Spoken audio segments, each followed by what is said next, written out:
Hey everyone, welcome to Mountain Beast Mysteries.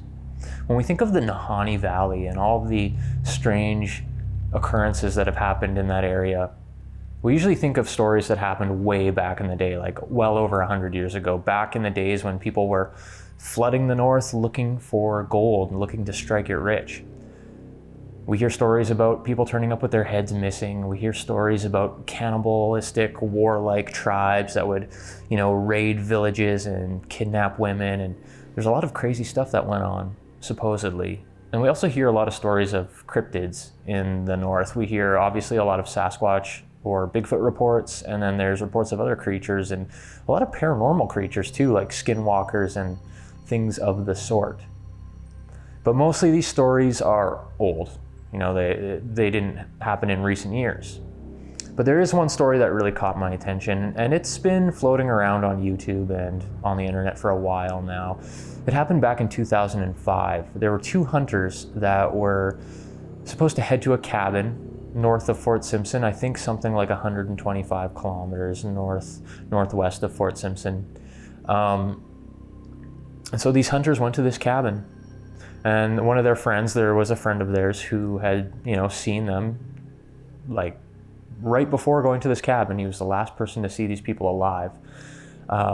He went up and checked on these men 4 days after they, arrived at the cabin, and they were gone. They weren't there. They were missing. So he reported them missing, and a search broke out. The RCMP were involved, and obviously family and friends of these two hunters. David Horsey and Frederick Hardesty were their names.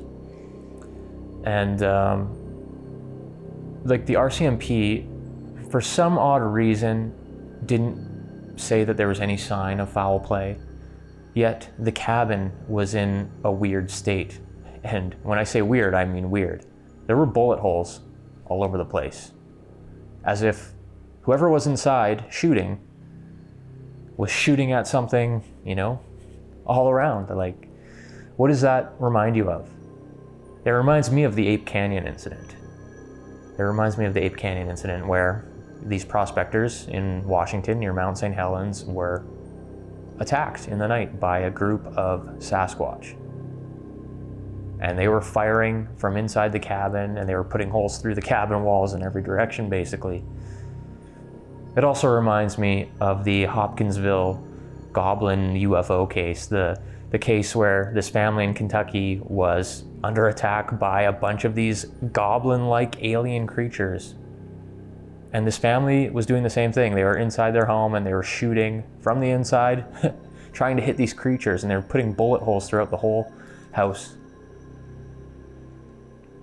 So the first thing I noticed when I read this article about this incident was that it's kind of similar to these crazy stories of people encountering either a cryptid like Bigfoot or aliens. Now, obviously, I can't say that anything weird like that did happen, but the circumstances to this story are very strange. These people weren't found for like a month. And it was after the RCMP actually called off their search that they were found. And they were found in areas that were combed multiple times already. Does that really mean anything? Not necessarily. I mean, in an area where there's thick brush in the wilderness, it is possible. It's actually very easy to kind of not notice things, I guess. You really have to, there's a lot of ground to cover, and if it's densely, if there's a lot of vegetation, if the brush is really dense, then you might not see something the first time or the second time you move by. It might take 3 or 4 times. Unless you're walking like in the exact same path, then it would be weird. If you've walked the same path 3 or 4 times, didn't see anything, and then later on you did see something there, that would be weird. But I don't know. I don't find that highly unusual. A lot of people are trying to say that these bodies weren't there before, and they did the search, and then the search ended, and then when the family and friends went back to do more searching, there were bodies there. It's almost like the bodies were placed there way after the fact. I think that's a stretch. I think that really is a stretch. Frederick Hardesty was found in the river about 20 kilometers away from the cabin. If you fall into water, you could get washed down. And, it makes sense. Like if they searched an area a few times, it would make sense in a river, especially if they were found later on in an area, because the body could easily move. And then David Horsey, he was found in some bushes, thick bushes, So he was a lot closer to the cabin. He wasn't even 4 kilometers away from the cabin. But if you're lying down in bushes, it's very easy for someone to walk right by you and miss you. So nothing extremely weird about that. Though, like, the weird thing is how these 2 men turned up dead away from the cabin. Like, it seems as if something happened at the cabin and they had to get away in a hurry. They didn't really have anything with them. They didn't even have their guns with them. Their guns were in the cabin. Very strange. The weirdest thing I think about this story is that supposedly David Horsey's hands and arms had burns on them. Now, how could that have happened? It could have happened at the cabin. Something crazy could have happened at the cabin. Could have happened even before whatever incident happened took place. He could have burnt his hands and arms doing some sort of work, maybe, But I was trying to think of other ways that someone could burn themselves. And I was thinking of the Falcon Lake UFO encounter that happened in Manitoba in 1967 to a guy named Steve Michalak. He encountered a flying saucer. He went up to this flying saucer that was landed, and there was something that looked like an exhaust vent on the saucer, and it shot like something out at him, and it burned him like on his chest. And this caused Michalak to fall ill. Like, he got a very intense illness. Actually, I think he had symptoms of this that he was dealing with up until the day he died in 1999. He never fully healed from whatever that was that came out of that exhaust port on this craft. But he had burns on him in like a pattern, like, because it was a grate, like an exhaust vent thing.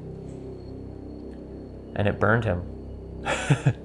So when you can really start to piece together a fantastic theory, right? Like, oh, they were shooting from inside the cabin at something. Maybe it was aliens, or maybe it was Bigfoot. And he had these weird burns on his hand that,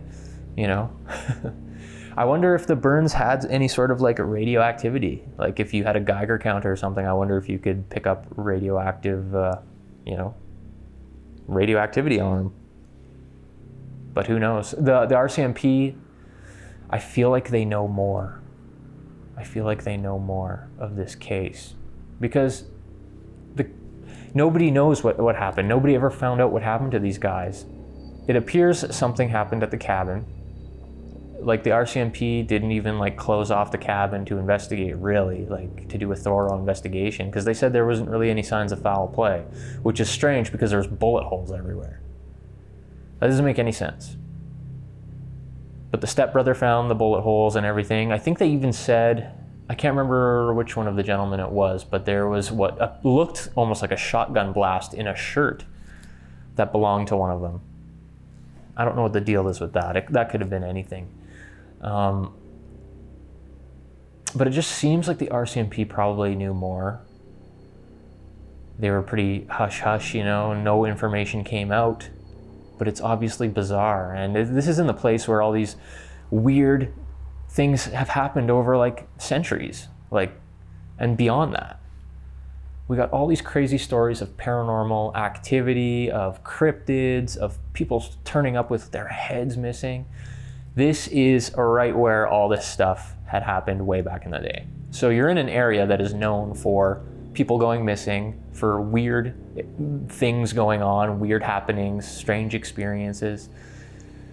The Nahanni Valley is a strange place. I wonder what is out there in those areas in the wilderness. It's almost like very prehistoric still. A lot of it's unexplored, untouched. I wonder if there's the possibility of another undiscovered tribe somewhere out there in the hills near the Nahanni Valley near Virginia Falls. You wonder. You can speculate it's Sasquatch, a group of Sasquatch. very possible. But I wonder if there's anything else up there, because we do have tales of warlike cannibalistic tribes that would raid other villages and kidnap people. I wonder what these people encountered. It's hard to imagine someone else just being up there. I mean, maybe they got to the cabin and there was somebody else there, and maybe a fight of some sort broke out, you know? But there was 2 of them, and there wasn't really any signs of other people, at least mentioned in the article. Like, there was nothing there. They didn't say there were signs of anybody else or signs of a struggle or anything. They didn't say that. So what would happen? I wonder how many files the police have up there of weird things, of weird happenings. They probably have a lot of stuff. But 2 men running out of the cabin in such a frantic, in such a frantic way that they'd go in like different directions and they both end up dead somehow. And one of them with burns all over him. That doesn't make any sense. This reminds me of the Dyatlov Pass incident. In the Dyatlov Pass incident, you have a similar case where a bunch of people seemingly had to flee their tent on a mountainside in the winter in a hurry. Like, they had to leave their tent in such a hurry that a lot of the people weren't wearing like very many clothes. Like, one of the guys was in his underwear. Some of them were barefoot, you know? And they all perished. And people still don't know exactly what happened there. It'd be interesting to have a time machine to be able to go back and witness these events to see what actually happened, you know? But it is another one of those mysteries that I don't think will ever get solved. I don't think it'll ever get solved. No reports of anything unusual, like in the articles at least, the news articles, you know, there's nothing that suggests, you know, something like a Sasquatch. But we have lots of stories from all across North America of people going missing under mysterious circumstances, people dying under mysterious circumstances. It reminds me of Ape Canyon. It reminds me of the Hopkinsville UFO encounter or alien encounter. And it kind of reminds me of the Falcon Lake thing, except Michalak survived. But he was sick for the rest of his life. And there wasn't even signs of anything like an animal attack, you know, like maybe there was a bear trying to get into a cabin. A lot of times bears will break into cabins and houses, you know, and people will have to deal with it the best they can, you know. If a bear comes into your house through the window or through the door. There's a video I saw online of a bear busting through the front door of a house like it was nothing. But there's no signs of that. And a bear's pretty much like the only thing that's going to try and break into a house, I feel. So if we rule out that, and I don't know, you can't rule out the people aspect. Like maybe there were more people out there.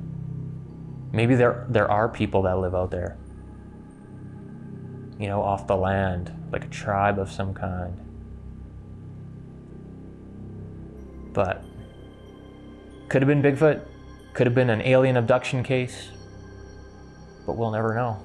At least I don't think we'll ever know. Be interesting though to find out where this cabin is. Be really interesting to maybe gain access to this area, to this cabin somehow, and to maybe do an investigation there. I guess another thing that could have happened is that maybe something crazy went down at the cabin. Maybe they were being attacked by something or someone, and they fled with nothing, and they just died out in the wilderness because they had nothing. They did say that David Horsey died of hypothermia. And Frederick, he died of drowning, which makes sense. He was found in the river. So obviously at some point he fell in the water and he died. He drowned. But it makes you wonder, how long were these guys away from the cabin? When did the event take place? Was it the first night they got there? The second night? The third night? It was probably early on. I feel like it would have been early on if David died of hypothermia. But it's a shame because he was so close to the cabin. He wasn't that far away. But what would, cause him to, run away that far? Or maybe the two of them were out. I wanted to say maybe the two of them were out exploring the wilderness, doing stuff, but they didn't have anything with them. They didn't have their guns with them. I would not leave that cabin without my firearm. I'm sure a lot of people wouldn't do that as well. In that country, you don't know what you're going to run into. You're not going to go far away from your cabin without your rifle.